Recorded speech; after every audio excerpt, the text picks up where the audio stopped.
Let's get started, man. First and foremost, this is an excellent book right here, man, You Maurice. like it? Yeah, man, Yeah. it's so I don't know how to like word it. It's like this is your lifestyle, right? Like not your lifestyle, but this is once a part of your life. This is things that you got into, unfortunate situations, man. And at the same time, I don't know if it was like just your just you thought about it, like, you know what, I want every page to be like I want them to really be into this because I'm like, yo, this is incredible. What was your thoughts like when you was putting this all together? Well, when I thought about it, man, I was like, I want to go from, it's not a long book, but I want to go from what caused my childhood trauma, right? The story, and then go how I don't like to say caused me to be a career criminal, but how it influenced me to become a career criminal. You know what I'm saying? I want to go from step one, two, three, first charge, second charge, third charge, fourth charge, fifth charge. And honestly, I came up with that idea. It was back in when I first wrote the book, started thinking about writing the book anyway. I was applying for truck driving jobs and everybody was slamming the door in my faces. And when I would read the reasons, they would list those charges, and I kind of got upset for a slight second and discouraged, but I was like, well, that's what I'm gonna do with my book. So I'm gonna put it in my book and make some out of it and continue to keep, pushing. And Mhm. eventually I got a job, so Mhm. that was behind the motivation to do the book like that, and just to put instead of just writing the book to put the charges down there and then tell everybody about how it happened, what happened with it and some details about it as well. Yeah. I love that, man. And one thing that you mentioned, which is a part of mental health exactly, is like you talked about writing it. I'm gonna put it down into the paper. They're denying you, they're closing the door in your face, but at the same time, it's like you taking a piece of your power back and like, you know what? How can I empower Exactly. myself? Let me get into writing Exactly. my story. Let me get into talking about this.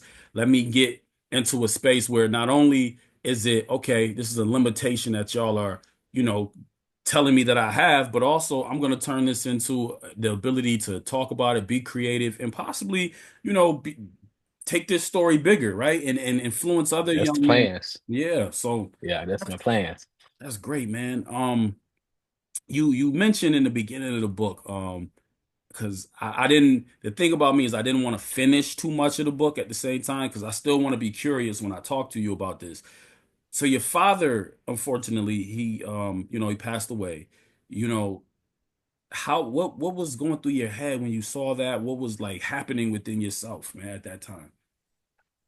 Man, just that image, man, that image in my mind, I can still see it to this day, Yeah, but it don't make me as angry anymore. You know what I'm saying? Like it did when I was coming up 13 all the way up into, my late 30s, so it was just blank, man. I remember praying, I think I mentioned it in the book, man, that to God that my dad was living and he wasn't. So that became part of my anger. You know what I'm yeah, saying? It was spilled to the anger. So I just didn't understand death at the age of 13 like I do now, yeah, yeah.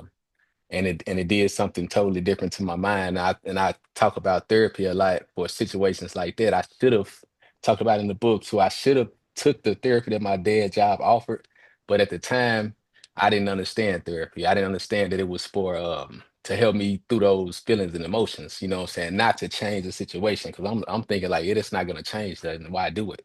Right. But it's not for that. It's to help you through that anger, which I reflected and became a lifestyle, what I'm saying, based off doing everything based off this image in my head and my anger until it became like um after a while it just became like my lifestyle though, what I'm saying? So I couldn't blame it no more on that. It just became like a revolving door, like they call it recidivism. I kept going back and forth to prison, back and forth to prison, based on something that happened that I seen when I was 13. At some point, like I say, you gotta just hold yourself responsible. That's right. That's You know right. what I'm saying? That's what I done. That's what I learned later in life at the age of 37. I'm my fifth time getting out of prison. So I was like, look, I can't let this keep destroying my life like this. I gotta switch my mentality. You got to switch that, and that's something that you talked about. You talked about that mental switch, right? So That mental switch. yeah, where was that exact moment where you made that flip? Like you know what? this isn't for me. I need to really, I want to make this something that I really embody, not just something that's temporary. Well, I remember when I was my first time, I was 20 years old in prison, right? And I was new to it, you know what I'm saying? They put me in a I had the first charge I talked about, the criminal attempt Hmm. charge, and I was in a maximum security prison, man. I remember seeing these guys around me, you know what I'm saying? I'm 20, they young, much older. They loud. Prison is extremely loud. They acting crazy, you know what I'm saying? Stabbing and doing stuff to each other over TVs and Yeah. anything, small thing, commissary. I And seen I you. said to myself, Yeah, I seen you talk about that in one moment. Not to cut your wisdom real quick, yeah, because I get excited when you were talking about I don't know if they were playing cards or dominoes or something, yep, and dominoes. the white guy hit the guy in the head with the Yeah, lock. Yeah, yeah, playing, man, talk trash. You know how we trash talk, you know yeah, what I'm yeah, saying? yeah. But you can't do it in certain environments. That's why I never played games. After I seen it, I learned they were like, nah, I don't even play games with the guys because I'm not a trash talker, but I can't allow that, you know what I'm saying, either. You know what I'm saying? You don't want to allow that, none of that in you know what I'm saying, to be talked towards you, then Mhm. everybody start doing it. You know Right, what I'm right. saying? Hmm. You can't allow that. But the thing was at 20 years old, man, I said it to myself, I don't want to be like these guys in my 30s and 40s and 50s plus coming back and forth to prison and living his life. But at the age of like my last bid, I was 37 when I got out, so it was within those 3 years I done this last time.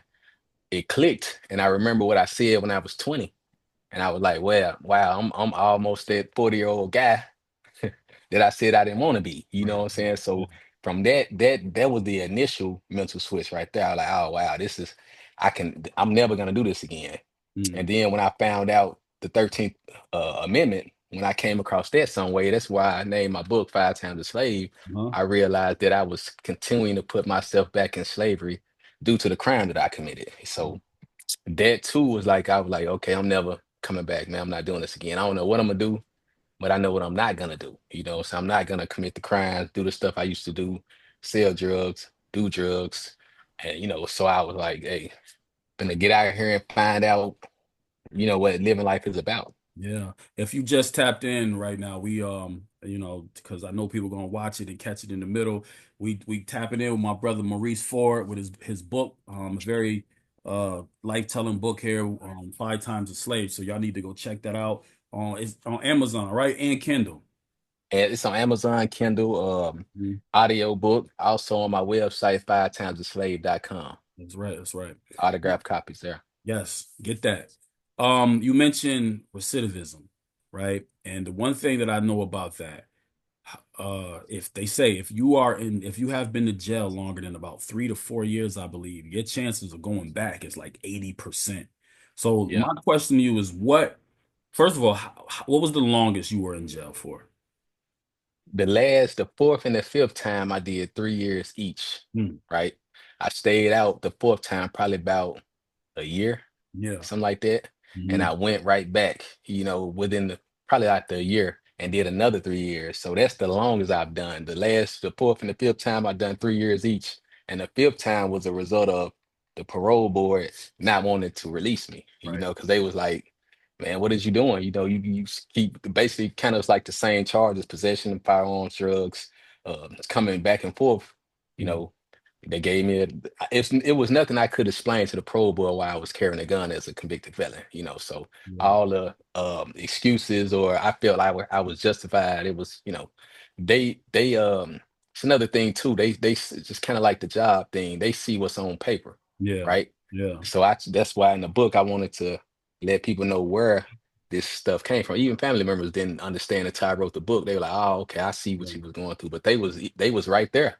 But they just, people just don't know what you're going through. Yo, that's one. So I just let them know. Woof, man. That's one of the reasons why I created this podcast, man. Like even when I was in the military for 4 years, when I came back Mhm. home, I was a different person, right? But people were like, "Oh, you changed. You're not like this person I remember in high school." And I'm like, "Yeah, I've been through way different things, right? It's nothing like jail, Right. but I've been through something where I've seen people, be in traumatic situations. I go through ups and downs. I'm dealing with racism. I'm dealing with all of this drama. People fighting. We used to go to Yep. rooms and get into fist fights and everything. Yeah. And I'm fresh out of playing high school, and now I'm in a world that's like this, right? I'm playing football, basketball, and now I'm in a world where it's gangs everywhere. It's racism. Mm. It's in your face. It's blatant. And then it's like, how am I supposed to take that as a 17, 18-year-old kid? How am I supposed to process this? Like you said, they were telling you about mental health and going to talk to a therapist, but you really didn't understand it. But then when you Right. went, you started to realize like, oh, it's a cure in just having a conversation, just Yep. talking about it, being able to find a solution. You're correct. So the thing that I realized within your book, you were talking about addictions, you were talking about crime, you were talking about going through, a lot of trials and tribulations, prison, survival. What was the lie that you started to believe about yourself that stuck, that just kept you stuck over and over again? Mm. I have to say, man, labeling myself a convict, Mm, labeling myself a convict. Because mm, it was, everybody I know, don't think everybody want to be something, what I'm saying? Whether it's a doctor in front of their name or an author, what I'm saying? Or even in the streets, we want to be a gangster yes, or, sir. in prison, you want to be a convict, meaning you know how to, I always took it as I knew how to do Yeah. my time and get out, what I'm saying? But it was a label I should have never connected to myself. Wow. You know what I'm saying? Because it kept me a shooter. You know what I'm saying? It kept me in this cycle of these things that I do. These are things that a convict do. These are things that a gangster do, a shooter do. So that them labels like that, them negative labels, Mhm. gotta stay away from them. Hey man, that's so true, man. I want to ask you this. You had a moment in the book where your man, out of respect for the relationship, I don't really know where y'all at right now, but your man thought that he said you tried to kill him. Um, Yeah. did y'all ever get a chance to patch that up? Or like, what does the Well, relationship look like now? yeah, he man, years back, brother, he was in an accident and he passed. But before then, Really hear that. after when I caught the charge, I went to jail and he happened to come to jail on an unrelated charge. He just passed by and I'm in a window and I see him. And I'm like, hey, such, what's up? What's up? What's up? So he looked at me and just kept walking, and that hurt me. I'm like, man, come on, man. So when I got out, he from my neighborhood, he in Yeah, our circle. So I just explained to him, like, bro, I wasn't trying to kill. I wigged out, what I'm saying? I was tripping. We was both smoking, you know what I'm saying? yeah, But he was like, he I he got past it, you know what I'm saying? But he always was kind of like, man, he used to say things like, man, I can't let you sit behind me, yeah, stuff like that, you know what I'm saying? But he got over it, man. He knew that he was older than me and he know how the game go, you know what I'm saying? He know that I was tripping. yeah, And yeah. I would have never done it. Like I told him when I seen him in jail, man, I would have never done it, bro. You know what I'm saying to you, man. Never done it if I was sober. You know that. That's big, man. That shows like accountability on your part and just being able to talk to him as a man, right? Face to face and Yeah. have that conversation. That's big. And that's what a lot of brothers don't do. That's something that, especially when you got that pride, that ego, Yeah. situations get real sticky and dangerous and people don't be able to patch it up. And depending on Right. like you said, the label, if my label is a gangster, if my label is I'm a tough guy, if my label is I'm not saying nothing, I'm not apologizing Exactly. for nothing. You got to take it as Yep. it is, right? But Yep. Take it as it is. take it as it is. But it's good that you were able to have some accountability and be able to speak about and talk to him about that. So I Oh salute you yeah. for that. Let me ask you, man. So what does accountability look like for you now? Well, I have in my latest book, Mhm. Five Times a Slave, The Death and Resurrection of Maurice Ford. I have a So, chapter called My Mentality Has Switched, but I'm still the same. mhm. I'm still the same person. I still have same thoughts, but what I do is that's why I call it the resurrection, the mental resurrection of it. I just don't play into those thoughts, So it sounds simple, it's kind of simple, but I just don't do the same thing I used to do. And because it stuff crossed my mind definitely, but Yeah. I just don't act on it, man. I realized what I had to lose now. And I believe a lot of that back then was I didn't really have like I was young from 20s to all damn near all my 20s and 30s in prison. I ain't really have a foundation, you know what I'm saying? So it was nothing to go to prison to get out because it's nothing. And I didn't have the financial responsibilities that I have now. You Yeah. know, so you gotta think about things that you do and where it will send you. Like I remember, for example, I was driving trucks in Arizona and I got a ticket, right? Mm-hmm. And it was a felony misdemeanor or something like that. It was like a ticket I passed the weigh station. They say I did it on purpose. So I called to go to court because usually you will just call and you can pay the fine then and be through with it. But they said I had to come to court. And if I didn't, I could face 6 months in jail, right? That's wild. For for a split second, I thought 6 months, I do that standing on my head. It ain't nothing. A split second because I'm so used to doing time and going down there doing my time. Right, right. But I was like, nah, man, I can't do that. I got bills, I got this and that. You know, so I'm like, I can't do that. So it was just a check myself in the moment, like, damn, that mentality is still there. So that's why I'm still the same, but my mentality switched, you know. So I just don't do the things that I know could put me back in prison or anything like that. And I basically don't want to, you know what I'm saying? But some things that you can face that another thing, like not too long ago, I was delivering a load and these guys got upset because I blocked them in. Mm. And as they was speeding off, passing by me, I'm not expecting nobody to do anything. I just get out their way because they speeding by. They hit me in the face with a Coke. Mm. So, all kind of stuff like that. Like, man, that piss you off. That can piss you off. You know what I'm saying? I can see it going another way, but if it do, I know that I'm gonna be responsible. I'm gonna be in trouble. I'm the convicted felon. You know what I'm saying? No Even though doubt. I'm not on parole and nothing anymore, I'm still probably gonna be considered the bad guy. And I had a lot of instances like that on the road as a trucker Mm-hmm. with different truck drivers. Even when I was on parole, little confrontations. Nothing never physical, but like Yeah. arguments and stuff like that. I'm like, I can't indulge in that type of stuff because I know I'm gonna go to jail. Yeah. So. That's why when we first was talking through the DMs and stuff like that, I'm like, oh bro, be safe, man, on them roads. Cause the things that I hear about, the drama, man, it's as a black man out there, man, in those rural towns or those little weird roads that you gotta take, it's Right. extremely sometimes it can be very dangerous situations, man. And I Oh yeah. want every brother that travels in them roads to be safe, man, regardless if you just a felon or not, be Yep. safe, because it's Of you course. no telling. Because I watch the That's true. news and I see things that be happening, and sometimes it be, people and be end up dead and weird little Yep. spots. And, oh, he hung Yep. himself, and it's like, word, he Right. hung Come himself, on, man. like, you Yeah. know, Who actually I don't know, but I don't think a person in that mentality will go through all these things to get his truck driving license, mhm. making money, and then do that. But I could be wrong, but I don't think you would go through those steps and then decide one day, hey, I'm just park the truck somewhere and go find a tree and you know Yeah, and do yeah, that or whatever. and put the I time don't know. in. Yeah, yeah. That's a lot of work. It's a lot It's a of lot of work. time. Yeah, man. So, appreciate you, man, with just, what you do, man. Be safe, my brother. Let me ask you, Definitely. you've been to prison 5 times. Um, what happened this last time, right? For those that don't know, that just because you went 5 times, right? So on the fifth All time, it could right. have been 6 times a slave. What happened on that Yeah. fifth time when you was like, yo, nah, this is what I need. I'm done. I'm done right here. Mm. Yeah, man. It was probably a few things, man. First thing I can say, man, was kind of embarrassing just to cause I went this last time to the prison that I was at prior, you know what I'm saying? Like the year before, year and a half before. Oh, And gee. yeah, Yeah. that's kind of embarrassing, you know what I'm saying? People Yeah. be like, hey, you like this place, you know what I'm saying? Like, I hated that I went back there too. I'm like, damn, they sending me back to the same prison.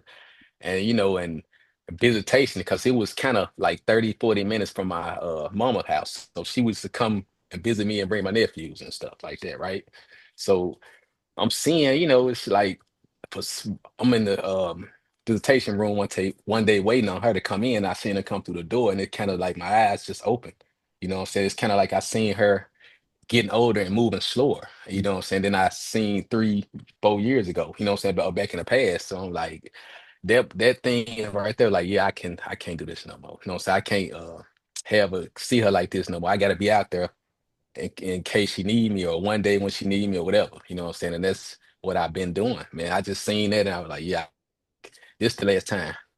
I ain't tell nobody, I ain't make no announcements or nothing.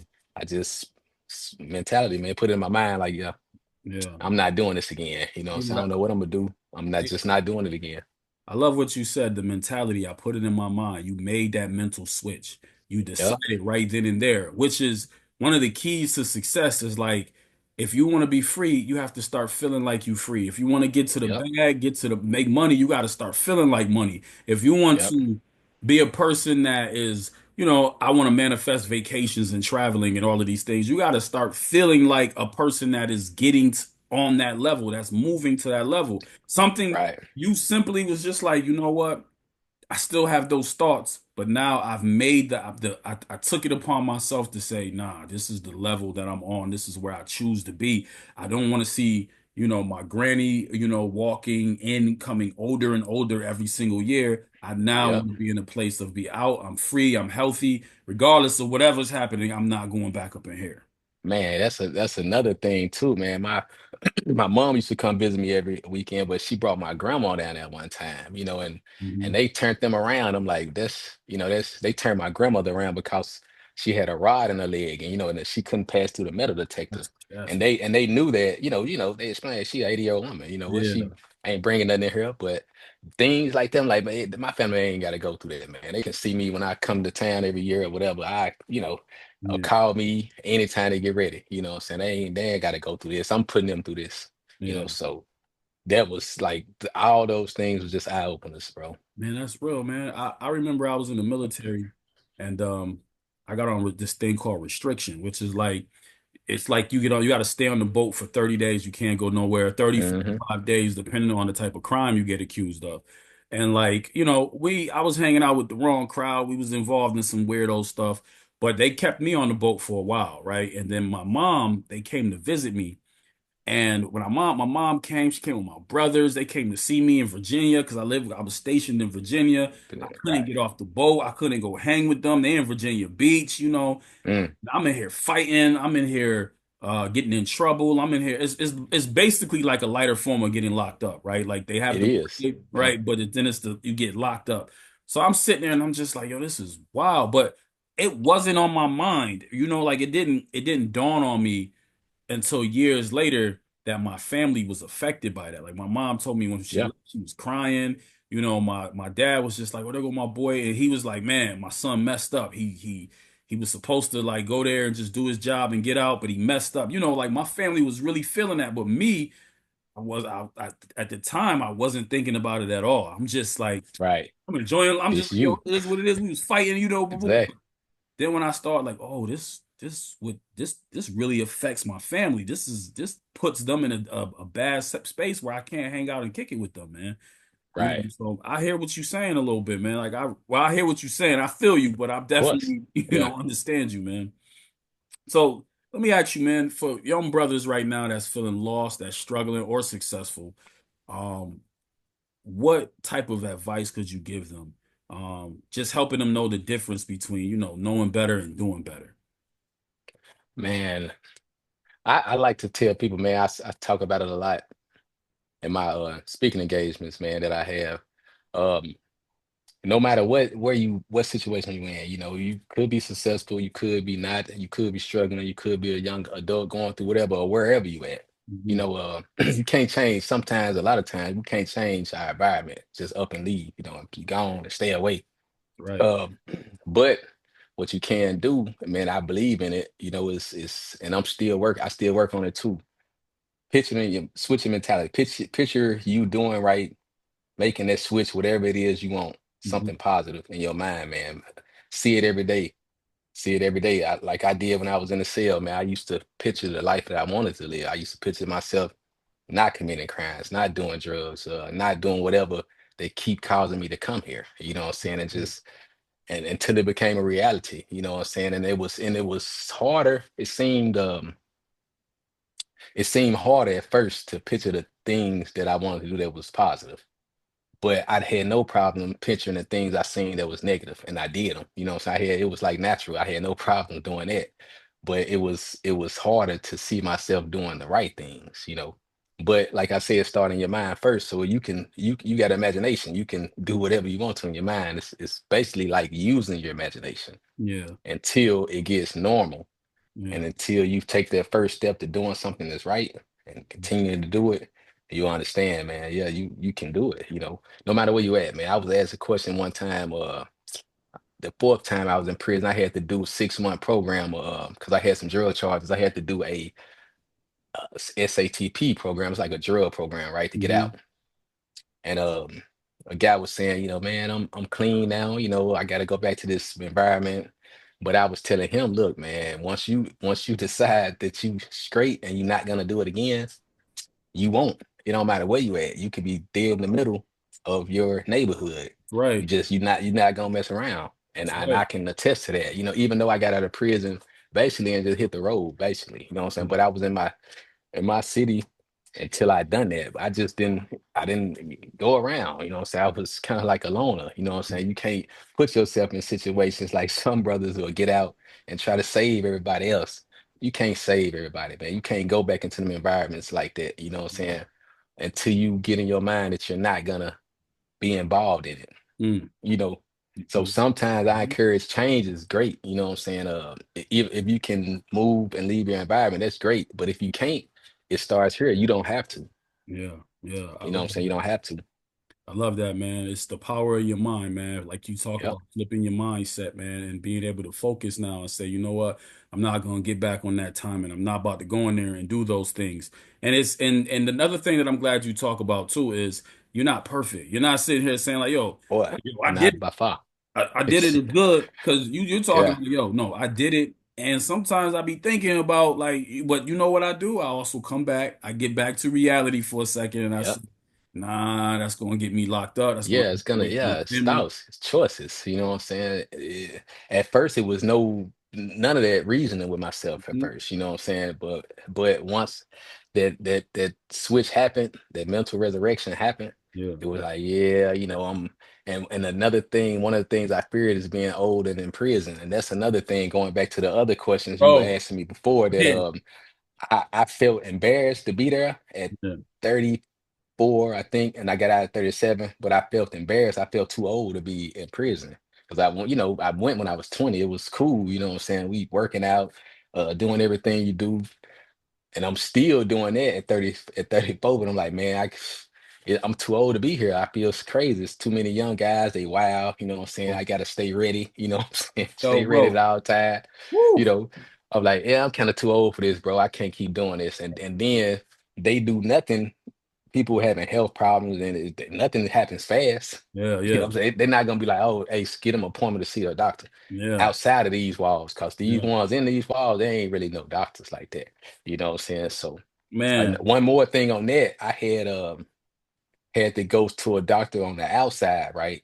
This Hmm. last time, I had to hire a lawyer, had my family stay on them people to get me scheduled to go to the doctor on the outside. And before that happened, I was finna go home. You know what I'm saying? So I think they just did it that way. You know what I'm Yeah, saying? So they would have to follow up. They yeah. took me about 6 months before I went home, and they didn't want to follow up because you had to come back like, okay, we're gonna follow up a doctor appointment. Hmm. So it's things like that. Imagine a person who has no money, no family support down there with a medical problem. That's You right. know what I'm saying? So They not gonna it's pay you for it's attention. They gonna man, nah, you gonna write slip after slip, medical slip after medical Mhm. slip. Hey, yeah, it's nothing. Man, bro, you touched on something. Look, we got less than 10 minutes actually. It's we gonna in about it said 10 minutes real quick, so we got about 9 more minutes. You touched on something, man, that was just so deep. I had my I don't want to put my man business out there like that, but my man, I'm just gonna say my man, you know what I mean? He went to jail, Yeah. and he went to jail at 54, like 54, 53, and he came Boy, back out and he told me, he was like, yo, Hoss, man. That's what, my family called me also. But he was like, yo, Hoss, man. He was like, yo, jail is not where you want to be when you get older, bro. He was like, hell nah. my No, body, sir. He was like, my body was hurting. He's like, the young Yeah. boys run prison. He was like, so Yep. I'm in the cut with the OGs. He was like, they don't really bother the OGs. He was like, You're but right. Right. he's like, but it's gang banging and they fighting for the, they Yep. beefing about the TV. He's like, man, Yep. he's like, I'm never trying to go back there again. He's like, I done learned my lesson. And we was saying the same thing you was saying. I'm like, you're not embarrassed. Yeah. I mean, going back in there at that age, he was like, yeah, man, it was rough. He was like, it was rough. It was. Yeah. Yeah. It is, man. It's like, yeah, you don't want to eat. It's somewhere you don't want to be at that age, man. It's Uh, like, so yeah, yeah. definitely not. Don't glorify it, man. Hell Hear it no. first. Do Don't not glorify glorify it. it. Well, I got one more question to ask you, man. Real quick. You talk about rebuilding your identity after being labeled a convict, a felon. You know, how do you rebuild your identity after you've been labeled a certain way for so long? Like a criminal, an addict, a lost cause. How do you rebuild your identity? I say like this, man, because at first, like I say, I went from prison straight to truck driving school, and a truck driver for the last 8 years. I've been out 8 years, and I kind of identify myself as that. But recently, I'm probably finna get back on the road, but I've been out for like a month, right? Right. But I just identify myself now as a law-abiding citizen, man. So no titles like of course I'm an author, you know what I'm saying? That's what I love to do, what I like to Yeah. do. I'm a You need speaker, you know what I'm saying? the positive title. Yeah. Yeah. Yeah, the positive title. I'm Mhm. a speaker, man. I like to share my story like that. But man, I'm a law-abiding citizen, man. That's what I take pride in these days. You know what I'm saying? Tax-paying citizen, man. Yeah. Instead of a criminal, career criminal, or a convict, or shooter or gangster or none of those negative titles, you know what I'm saying? I just take pride in being a law-abiding, tax-paying citizen, man. And Yeah. I'm kind of in the process of reinventing myself right now, you know what I'm Yeah. saying? Yeah. Yeah. Try to, cause I kind of got burnt out on the trucking, but Yeah. it pays the bills. So, you have to do what you have to do. Hmm. But just taking it one day at a time, man. It's not making it well, just simplifying it, not making it too hard, bro. You know Yeah. what I'm saying? Just one day at a time, man. One thought at a time, one decision at a time. I love that, man. You said so many powerful pieces here, man. One thought at a time, one decision at a time, day by day. And that's really all we can do, man. Especially, the way that the country is going and the way the energy is out here right now, especially for a black man. Just keeping your head above water, like you said, staying positive. And I would say also for anybody listening, find that good circle of people around you. Man, it's Keep your important. friends and your family on the mentality that you have. You can't change everybody's mentality around you. That's not what's going to happen, but you can figure out ways to try to uplift people, try to inspire, try to Yep, provide some type of positive encouragement, bring them to positive settings, bring them to do what you do. Like you mentioned, you exactly. do speakings, right? You might have some family there. You might go to an engagement or something like that. Like it's just we gotta all continue to, as a That's community, true. continue to build ourselves up and support each other. Because if you fall, I fall. In real life, how they view you, That's they gonna important. view me. You know what I'm saying? Yeah, that's important. What you said, man. Like for anybody who switched their mentality, do not bring if you got people that still do things. Everybody, right? So Mhm. bring them to your circle. You know what I'm saying? Bring them to your circle. If you ever around, do not go on they in a circle.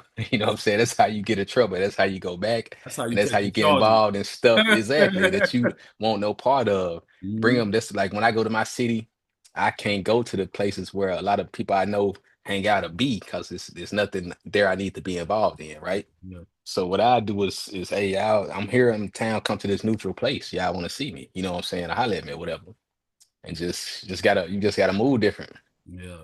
You're from originally from Little Rock, right? Little Rock, Arkansas, yep. Not Arkansas, man. I remember HBO special gang banging in Little Rock, Ah, man. everybody do. That's what we Yo, know for. but Banging in Little Rock. the hardest Yeah. line from that documentary was when the dude was on the swings and he was like, I feel like I can't be faded. Case. And you know what, man, that brother just got out not too long ago too. Oh, word? Yep. Just got out not too long ago, bro. They put a That's how real it is. no, that's how real it is. That documentary put Lil Rock Yep. on the map, man. Like it Yeah, was that brother just got out not too long ago. Yep. wow, man. That's what's up, man. Real quick, man, what's one thing you do for your mental wealth, your mental health, man? Man, I stay sober. Hmm. That's one thing, because I think that was the cause of everything. Right. You know what I'm saying? I stay sober, man, and I'm in the gym, you know what I'm saying? I like to do that, stuff like that, man. I like walking, running. I do the gym, you know what I'm saying? That kind of it's kind of like walking. You know how you walk and you think? That's what I do in the gym, man. I'm working out, but I'm thinking, you know what I'm saying? I'm planning my next move or something with my books, you know what I'm saying? Something with speaking engagement, coming up with plans, Mhm. reaching out to brothers like yourself, you know what I'm saying? Trying to share my story on your platform or Mhm. anybody's platform. I do things like that, man. Family time, you know, things, Yeah. just positive things, man. Nothing spectacular, man. Just positive things that I always done, man. Yeah. Man, you doing it, man. And I just want to thank you for taking the moment out your time for kicking it with me, man. Sitting up here, you ever in New York, you already know, reach out, Yeah. you know what I mean? We can chop it up or take you get something to eat, we vibe, Off man. top, off top. I love it, man. I love it. Yeah, so yo, man, appreciate you, bro. For everybody watching it, for checking this out, please get 5 times a slave. And you have a new book out, 5 times a slave. The The death and resurrection of Maurice Burnett Ford. And that book is more about who I am now and the things that Mhm. I've encountered as a law-abiding citizen. Man, I knew nothing about Mhm. saving money because we would blow money. You know what I'm saying? Right. Taxes, just debt. I knew nothing about financial being just smart with my finance. I knew nothing about that because you're not taught that type Right. stuff, you know. So I share everything in this book, man. It's like 20 chapters of great information. I call it a self-help book. Yo, man. Listen, we got about 1, 2 minutes. But where can we find you? Man, you can find me on all platforms at Maurice Burnett Ford. My website, 5timesaslave.com. I had merchandise on there with great messages like killing our own ain't gangster is one of the messages I got on there on t-shirts, hoodies, and things like that. I also started a non-profit foundation as well, 5 Times a Slave Foundation. You Hmm. know what I'm saying? And we're